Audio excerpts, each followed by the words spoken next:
Isang mapagpalang gabi po mga kapatid. Welcome po sa unang Miyerkules ng pangalawang buwan ng taong ito, 2026. Ngayon po ay buwan na ng February. Ayon sa marami, ito daw po ay buwan ng pag-ibig, buwan ng mga puso. Kung kaya't kabi-kabila ang makikita natin, mababasa natin ng expression of love. Kumusta na po kayo sa gabing ito? Nawa ang bawat isa ay may maayos na kalusugan, malalakas na pangatawan, at malayo sa kahit anumang karamdaman. Ano po? Sa mga kapatiran natin na may karamdaman, ang akin pong panalangin ay pagalingin sila ng Panginoon, panumbalikin ang kanilang lakas upang magawa nila kung ano yung mga dapat nilang gawin at makasama natin parati sa atin pong mga pagtitipon. Ngayong gabi, buksan po natin ang atin pong mga Bibles sa paborito na pag-aralan sa ganitong mga kapanahunan. Ano po? Ito po ay makikita natin sa 1 Corinthians chapter 13 verse 4. 1 Corinthians chapter 13 verse 4. Ang sabi po dito, love is patient, love is kind, it does not envy, it does not boast, it is not proud. Pagpalain po ng Panginoon ang pagkabasa ng kanyang salita, tayo po'y manalangin. Dakilang Diyos, salamat po sa araw na ito, sa gabing ito, at sa buwang ito na inyo pong ipinagkaloob. Salamat po muli, Panginoon, sa inyong pagpatnubay, paggabay sa amin, pangunguna, pag-iingat sa amin nung nagdaang isang buwan. Salamat po, Panginoon, sapagkat nasa pangalawang buwan na kami ng taong ito. At ang akin pong panalangin ay patuloy po na gabayan mo kami, ituro mo sa amin kung ano ang mga gagawin namin sa pagsisimula ng bagong taon na ipinagkaloob mo sa amin. Sa amin pong pag-aaral, lalo na sa buwang ito, maunawaan namin ang kahulugan ng pag-ibig na ikaw po ang nagbigay sa amin pong mga puso. At dalayan ko po, Panginoon, sa gabay ng inyong salita ay magkaroon kami ng tamang pananaw at magkaroon kami ng tamang paraan ng pagmamahal sa amin pong kapwa. Kaya Panginoon, samahan mo kami sa aming pag-aaral. Ito aming dalangin sa pangalan ni Jesus. Amen. Isa po sa paborito ko at nauna kong natutunan na luto na pangulam ay ang sinigang. Marahil ay marami din po sa atin ang may paborito nito at marahil ay marami din po sa atin ang magagaling magluto at iba-ibang version ng sinigang. Ano po? Nagustuhan ko po ito una sa kanyang lasa at sa kanyang mga sahog. Ano po? Ito ay para sa akin kumpletong ulam na ito kahit wala kang kanin ay mabubusog ka na dito. Although sa atin po mga Pilipino, hindi kumpleto ang bawat meals po natin kung walang rice. Ano po? Ngunit dito po sa sinigang, meron pong isang ingredient dito na pagka nawala siya, ay hindi na po yan tatawaging sinigang. Ano po? Ito pong ingredient na ito ay napakahalaga sapagkat ito ang dahilan bakit ito tinawag na sinigang. Alam niyo po ba kung ano yung ingredient na yun? Yun ay ang pampaasim or ginagamit nila ay sampalok, yung iba ay bayabas, yung iba ay kamyas, at sa panahon natin ngayon ay mga sinigang mix. Di po ba? Kung wala po itong mga ito, ano ang tawag sa pinaghalo-halong gulay na merong minsan isda, ano po, hipon, o kaya ay karne? Ang tawag po doon ay nilaga. Pero pag nilagyan mo nitong pampaasim, yan po ay magiging sinigang. Di po ba? So, ganun po kaimportante ang pampaasim na ingredient nito. Lalo na kung masarap po ang pagkakatimpla, ay talagang napakasarap kumain po ng ulam na ito. In fact, nung pong bago ko po itong natututunang kainin at lutuin, dumating po sa punto na ito ang aking ulam sa agahan, sa tanghalian, hanggang sa hapunan. Sapagkat para po sa aking panlasa, ito po ay napakasarap. Napakahalaga po ng pampaasim sa ulam na ito at kung wala ang pampaasim na ito, kung ano man ang inyong ginagamit, sapagkat kung wala nga ito, ay hindi na ito sinigang, ang pwede nating itawag dito ay nilaga na lang. Di po ba? Ngayon pong gabi, gaya ng sabi ko po sa inyo kanina, marami po sa atin pagka pumasok na ang buwan ng February, ang nasa isip ay pag-ibig. Ano po? Marami sa mga tao, makikita natin sa mga advertisements, mababasa natin sa internet. Ano po? Ito rin ang mga tema ng mga kanta, mga concerts, mga pelikula tungkol po sa pag-ibig. At sa gabing ito, salamat sa Panginoon sapagkat nagbigay siya ng paraan kung paano natin ito matututunan ng tama at maayos. Upang maunawaan po natin ang kahulugan ng pag-ibig, bakit tayo umiibig at paano ba yung tamang pag-ibig. Sapagkat kung atin pong titingnan ang definition, ang practice ng sanlibutan ito, madalas ang paraan nila ay sa kapahamakan natin makasarili. Pero ito pong tinuturo ng Biblia, ito po ang tama, ito ang magsasalba sa marami nating mga relationships. Kung alam po natin ang tunay na kahulugan ng pag-ibig.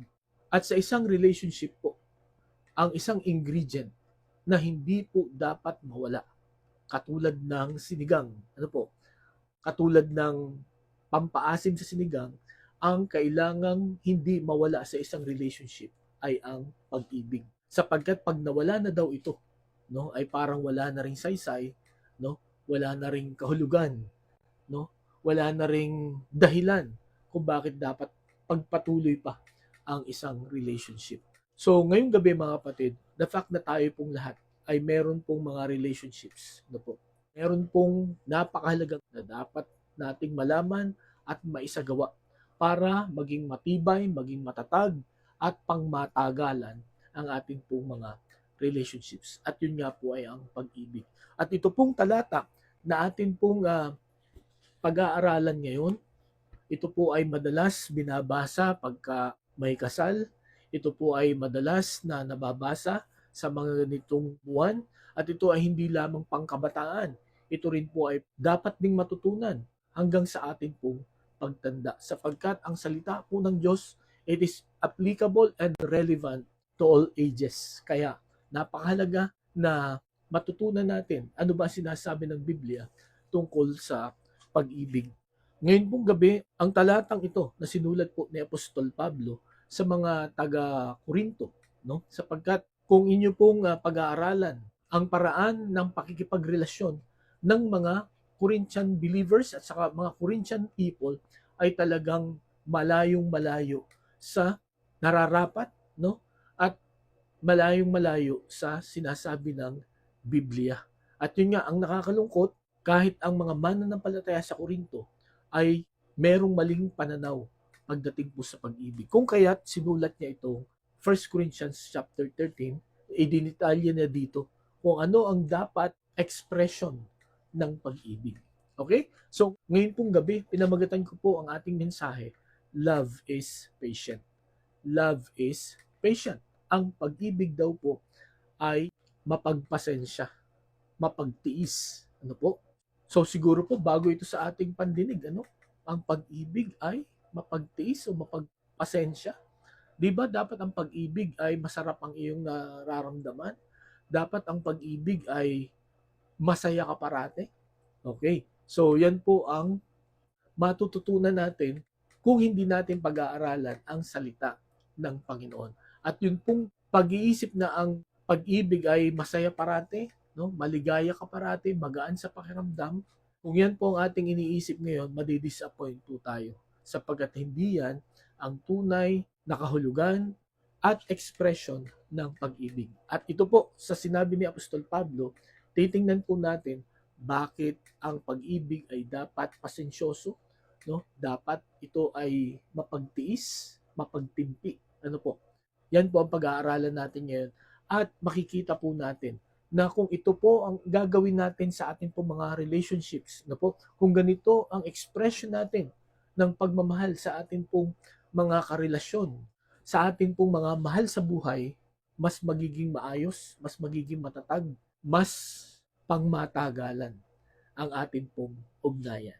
Okay? So, ang kahulugan po ng salitang patience dito na binabanggit ni Apostol Pablo sa salitang Greek, ang tawag po dito ay makrotumeo.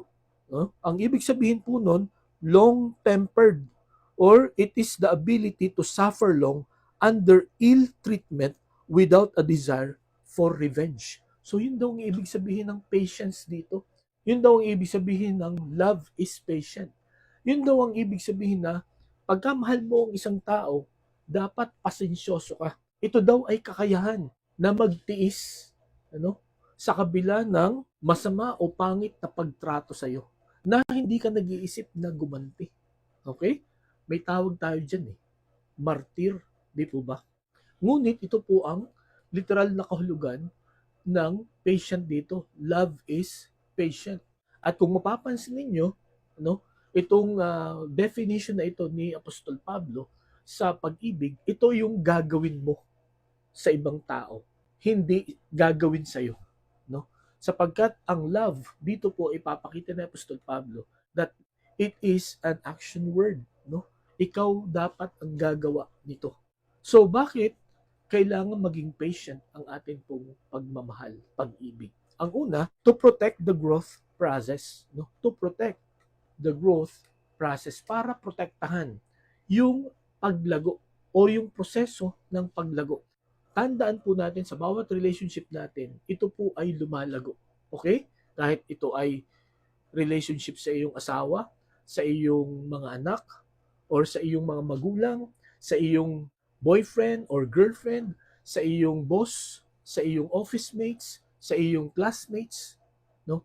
Basta't nagkaroon kayo ng ugnayan, yan po ay lalago. And sometimes, kaya nagkakasakitan, no? Kaya nagkakasiraan because yung growth natin ay hindi pare-pareho, no? Yung isa, mabilis niyang naintindihan yung instruction. Samantalang yung isa, ang tagal, no? Kailangan mo pa siyang turuan, kailangan pang paulit-ulitin mo para matutunan niya.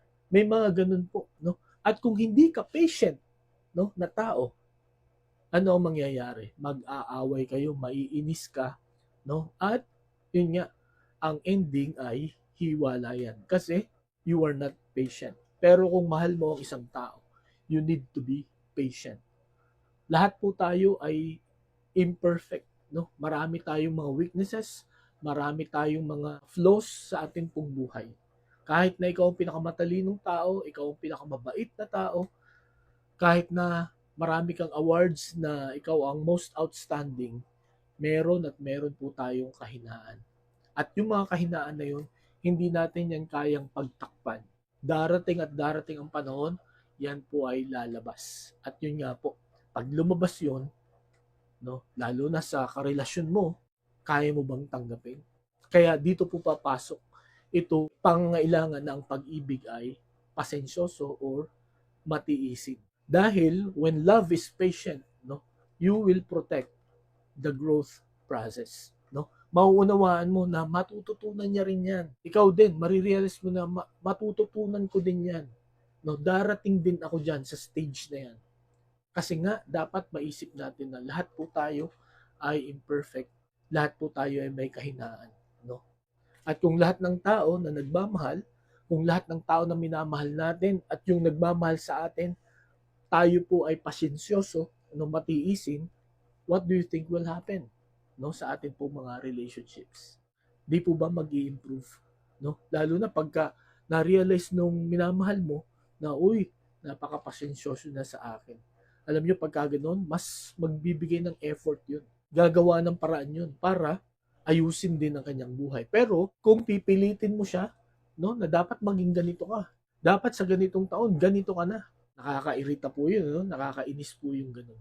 We need our love to be patient, to protect the growth process. Ang sabi po sa Philippians chapter 1 verse 6, being confident of this, that he who began a good work in you will carry it on to completion until the day of Jesus Christ. Okay, ang ibig sabihin po ng talatang ito, siya na gumawa ng mabuti sa atin ay ipagpapatuloy niya, no, hanggang makumpleto, hanggang matapos yung mabuting bagay na gusto niyang mangyari sa atin hanggang sa pagdating ng Panginoong Hesukristo. Ano po ang ibig sabihin po nun? Pagtsatsagaan tayo, no? Pagpapasensyahan tayo, hindi tayo iiwanan hanggat matutunan natin, no? Hanggat ma-appreciate natin yung kabutihan ng Panginoon na ginagawa sa atin upang tayo rin po ay maging mabuti, upang tayo po ay lumago. So ang Panginoon ay napaka-patient po sa atin. Why? Dahil po mahal tayo ng ating pong Panginoon. At ito po ang best picture ng pagmamahal na pasyensyoso. Ano po? Kasi ang sabi nga sa Lamentations chapter 3 verse 22, because of God's great love, we are not consumed. Di po ba? So ang ibig kong sabihin, kung hindi talaga tayo mahal ng Panginoon, matagal na niya tayong nilipol, no? Matagal niya na tayong pinatay, inihagis sa impyerno dahil po sa katigasan ng ating pong mga ulo. But God is patient with us because He loves us. So mga kapatid, ngayong gabi, gusto mo ba na mag-improve ang iyong relationship, lalo na sa iyong pagmamahal? Be patient, no? Para hindi masira yung proseso ng paglago. Okay? Ang sabi pa po sa James chapter 5 verse 7, be patient then, brothers, until the Lord's coming. See how the farmer waits for the land to yield its valuable crop, and how patient he is for the autumn and spring rains. So dito po inihentulad ni Santiago ang pagpapasensya natin sa ating pong kapwa. Parang katulad ng magsasaka. Nang ibig sabihin dito, sa larangan ng pasensya o paghihintay, ay hindi po natin kayang tawaran ang ginagawa ng mga magsasaka. At ang mga magsasaka, pag sila ay nagtanim, hindi nila ina-expect na bukas, no, or mamaya, malaki na yung kanilang tanim at ito'y magbubunga na. No? Alam nila, no, na kailangan nitong hintayin at alam nila na mas maganda ang isang bunga kung ito ay hinog sa panahon, no, kaysa sa hinog sa pilit. Nakakain na ba kayo ng ganun? Yung hinog sa pilit, halimbawa saging na hindi pa masyadong hinog, no? Yung may berde-berde pa, subukan yung kainin, napakapakla. Di po ba? Ang sama sa panlasa. At sigurado, hindi nyo yun itutuloy, tatapon nyo yung bunga na yun. Pero yung hinog sa panahon, no, yung talagang dilaw siya, no, masarap kainin. So ganun din po ang relationship, no? Iba-iba ang growth natin at ito po ay pagkakataon para maipakita natin yung ating tunay na pag-ibig. Sapagkat ang tunay na pag-ibig nagpapasensya, nagtitiis. Okay? So yun po ang una na makikita natin kung bakit dapat ang pagmamahal natin ay mapagtiis, no? Love is patient. Secondly, hindi lamang to protect the growth process, but secondly, to prevent the great provocation, no? To prevent the great provocation. Ano pong ibig sabihin nito? Para mapigilan or maiwasan ang matinding pag-aaway. Di po ba? Pagka ikaw yung tao na mainitin ang ulo, ang bilis maubos ang pasensya, ano mangyayari? No? Meron po silang tinatawag na 3-second rule. No? 3-second rule. Anong ibig sabihin nun? Pag-ingatan natin yung first 3 seconds ng pagkaubos, no, ng ating pong pasensya, sapagkat yung first 3 seconds daw, doon lumalabas yung mga masasakit na salita. Doon nangyayari yung magkakasakitan talaga na inyong pagsisisihan after. Okay? Kaya napakahalaga na ipanalangin natin sa Panginoon na kung magmamahal tayo, ay ma-develop ang patience. Bakit? Para maiwasan or to prevent the great provocation. Okay lang sana kung yung kakagalitan natin, pasensyoso siya. Paano kung pareho kayo ng temper? No? Anong mangyayari? Di ba? Magkakasakitan kayo, sasabog kayo pareho. Di po ba? Okay lang sana kung ang kaya nyo lang gawin ay umiyak, mambato ng plato, or kung ano pa. Ngunit meron tayong alam, napanood natin sa TV, no, sa balita, nung isang araw, pinatay niya yung kanyang asawa sapagkat nagselos siya, no? So grabe.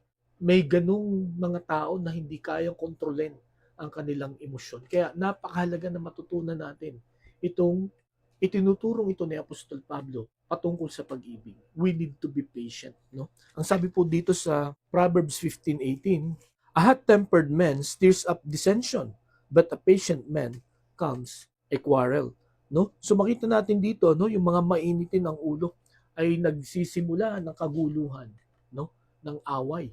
Ngunit yung mga pasensyosong tao, kinakalma nito ang anumang pag-aaway. So, mamili tayo mga kapatid. Sino ang gusto nyong mahalin or paano tayo magmahal? No? Tayo ba ay hot-tempered? Or ang gusto ba nating mahalin o ituloy ang relasyon ay yung mga hot-tempered? Kasi ganito po ang mangyayari. No? Meron pa pong isang talata sa Proverbs chapter 22 verses 24 and 25. Ang sabi po dito, do not make friends with a hot-tempered man. Do not associate with one easily angered, or you may learn his ways and get yourself ensnared. So kung sabi dito ni King Solomon, no, Huwag kang makikipagkaibigan sa mga taong mabilis uminit ang ulo, no? Yung mabilis magalit. Sapagkat kung lagi mo siyang kasama, baka matutunan mo at magkaroon ka rin ng matinding problema. Di po ba? Mga kapatid, we need to be patient when we are in love, no? For us to prevent the great provocation. Sapagkat madalas, kung hindi natin mapipigilan ang galit natin, doon po magbubuhat yung ating pagsisisi. Okay lang sana kung kaya mo pang i-repair. But many times, yung biglang pagsabog ng atin pong galit, sometimes hindi na natin ma-repair, hindi na natin maibalik, no? And sometimes even sorry, is not enough. Di po ba? So mga kapatid, napakahalaga na ma-develop po sa atin. Kung tayo po ay nagmamahal, ma-develop po sa atin ang patience. Ang sabi pa sa Ecclesiastes chapter 7 verse 8, the end of the matter is better than its beginning, and patience is better than pride. Okay? So, sabi po ni Haring Solomon, dun po sa second part, patience is better than pride. Okay? Masarap sa pakiramdam minsan yung ikaw ay mapagmalaki. Masarap yung hinahangaan ka ng mga tao. Pero ang nakakalungkot, yung mga paghangang yun, ang naidudulot nun, no, lalo na ng pride, ay init ng ulo. No? Wala po akong alam na mayabang na tao na sobrang bait, na sobrang pasensyoso. Lahat ay maiinit ang ulo, lahat ay nagagalit pagka hindi sa kanya ang atensyon. Di po ba? Pero yung mga pasensyosong tao, sila po yung madalas na nagki-create ng peace, no? Ng kapayapaan. At ito yung mga tao na gusto mong makasama, ito ang mga tao na gusto mo na maging karelasyon, no? Yung mga pasensyosong tao. Kaya makita po natin itong mga tatlong talatang ito na napakahalaga na yung paraan ng pagmamahal natin ay kailangan may pagtitiis, no? Para hindi masira ang mga relationship, para hindi tayo magkasakitan, hindi tayo magkasama ng loob. Yung atin pong matagal na pagkakaibigan, sinikap natin na ito ay alagaan, sa hirap at ginhawa, magkakasama tayo, sana po yun ay mapanatili natin at mapapanatili natin yan kung ang atin pong pag-ibig ay pasensyoso, when our love is patient. So yun po ang pangalawa na makikita natin na dahilan why love should be patient, no? Why love is patient. Ang una, to protect the growth process. Second, to prevent the great provocation. And thirdly, at ang panghuli, to portray the godly pattern. No? To portray the godly pattern. Para ipakita natin ang paraan ng Panginoon. No? Para ipakita natin na tayo po ay mga mananampalataya. Para ipakita natin kung paano ang Diyos magmahal sa bawat isa. Meron po akong narinig na isang mangangaral. Ang sabi niya, kailangan mamuhay tayo ng maayos.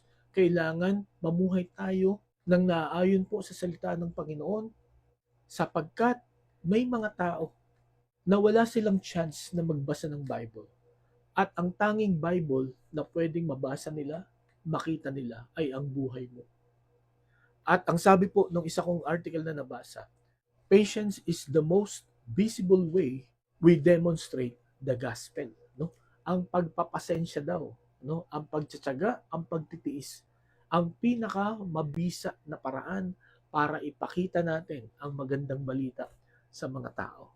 No? Kung tayo po ay matyaga, tayo po ay matiisin, hindi po natin iniisip yung pagganti. Yun po ay magbibigay sa atin ng magandang patuto sa ibang mga tao. At doon nila marirealize na totoo ang magandang balita na atin pong ipinapahayag kung nakikita nila sa buhay natin. Di po ba? Kung tayo po ay masipag magbahagi ng salita ng Panginoon, pero yun nga, mainitin ang ulo natin, maikli ang ating pong pasensya, ay mahirap pong maniwala yung mga tao na atin pong binabahaginan. Di po ba? Because, gaya nga na sinabi ko kanina, patience is the most visible way we demonstrate the gospel, no? The love of God. Sa Exodus chapter 34 verse 6, and he passed in front of Moses proclaiming the Lord, the compassionate and gracious God, slow to anger, abounding in love, and faithfulness. Okay? So dito nakita ni Moses kung gaano kabuti ang Panginoon, kung gaano kapasensyoso siya, Ang sabi niya, slow to anger, abounding in love and faithfulness, Kumbaga naranasan ito ni Moses buhat sa Panginoon at nawa kung gaano katapat ang Panginoon sa atin, kung gaano siya kapasensyoso, nawa yun din po ang ating ipakita sa atin po kapwa. At alam niyo po ba, tayo lamang ang pwedeng magsabi po nito. Tayo po na nakaranas ng pag-ibig, ng pagpapatawad, ng katapatan ng ating pong Panginoon. Lalo na nung tinanggap natin si Jesus bilang sarili nating tagapagligtas. Po? Again, kung ang basis ng pag-ibig ng Panginoon sa atin ay kung paano natin siya ibigin, po, ay naniniwala po ako na matagal nang tayong iniwan ng Panginoon. Matagal na tayong napahamak. Pero dahil ang pag-ibig ng Panginoon ay dakila at hindi niya hinihintay na tayo ay umibig muna sa Kanya bago niya tayo ibigin. Kundi siya muna ang umibig sa atin. Kaya pwede nating matutunan ang tamang pag-ibig at ito rin po ay pwede nating ipakita sa ibang mga tao. Po? So salamat sa Panginoon na sa kabila na hindi tayo karapat dapat ibigin, ay inibig pa rin tayo ng Panginoon. Po? Ang isa pa pong talata sa 2 Peter chapter 3 verse 9, ang sabi po dito, the Lord is not slow in keeping His promise, as some understand slowness. He is patient with you, not wanting anyone to perish, but everyone to come to repentance. So ganito po, ang dahilan bakit po patient ang Panginoon sa atin. Bakit hindi agad-agad siya nagagalit? Kasi gusto niya na tayo magsisi, tayo po'y manumbalik sa Kanya. Kasi ayaw niya na tayo po ay mapahamak. At nawa ganun din po ang ating ipakitang pagmamahal sa atin pong kapwa. Po? Sa mga tao na meron po tayong relationship. Po? That we will be slow, that we will be patient, that we will be slow to anger, that we will be considerate. And hoping and praying that one day they will repent. Sila rin po ay mag-i-improve, sila po ay manunumbalik. Sa 1 Timothy chapter 1 verse 16, but for the very reason I was shown mercy, so that in me, the worst of sinners, Christ Jesus might display His unlimited patience as an example for those who would believe on Him and receive eternal life. Sabi niya dito, I am the worst of all sinners. Pero sa kabila noon, ako ay pinakitahan pa rin ng napakayaman, napakatindi na awa at pasensya ng Panginoon para makita ng lahat, na ang Panginoon kaya tayong iligtas at gusto tayong iligtas. Kahit na gaano kalala ang atin pong mga ginawang kasalanan. Kahit na feeling natin wala po tayong pag-asa. Tayo po ay papatawarin ng Panginoon. Tayo po ay bibigyan ng pagkakataon ng Panginoon na manumbalik sa Kanya habang tayo po ay nabubuhay dito sa mundo.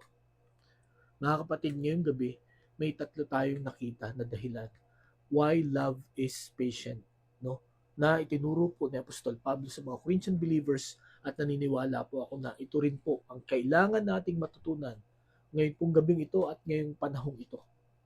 Yung tamang kahulugan at pagpapakita ng ating pong pagmamahal. So, how do you handle your relationships lately?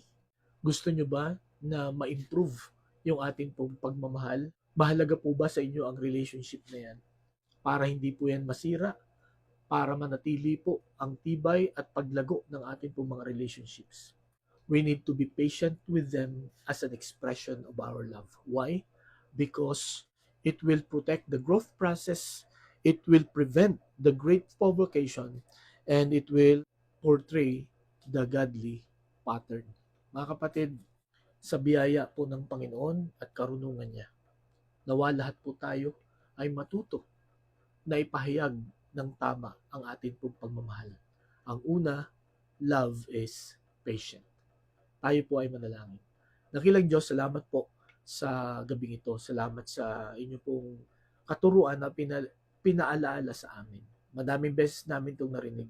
Pero nawa ngayong gabi, ito ay maging relevant, maging timely, maging applicable sa pinagdadaanan namin ngayon. Lalo na sa aming lahat na mayroong iba't ibang mga relationships. Nawa Panginoon, tulungan mo kami na maging patient para amin pong mapanatili at mapalago ang mga relationships na ito. Hindi ito mawala, Panginoon. At tulungan mo kami, Panginoon, na through this patience ay amin pong maihayag ang mabuting balita. Makakilala ng mga tao ang Panginoon na amin pong tinanggap, ang Panginoon na nagmahal sa amin at nagpasensya sa amin na pwede din po itong maranasan nilang lahat. Salamat po sa gabing ito. Ito aming dalangin sa pangalan ng Jesus. Amen. Maraming po salamat sa inyong pakikinig. Pagpalain tayo ng Panginoon. Patuloy po tayo mag-ingat at magandang gabi sa bawat isa.